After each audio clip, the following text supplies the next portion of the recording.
Guys, may magandang balita tayo. Ito ng aking snake plant. Tingnan nyo po. May bulaklak na po siya. Ayan oh, ang ganda niya. Saka ito pang isa.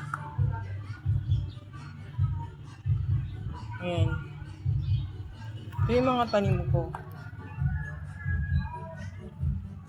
Marami akong snake plant dito. Tapos ito pa, sa pinto.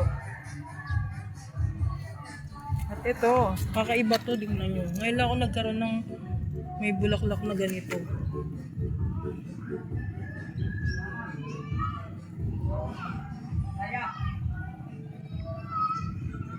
Iba-iba yung tanim ko rito.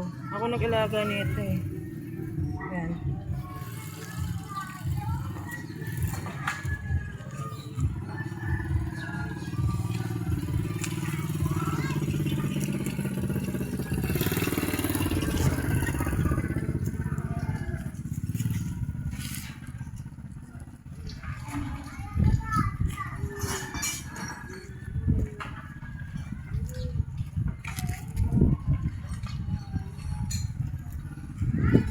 Spider plant.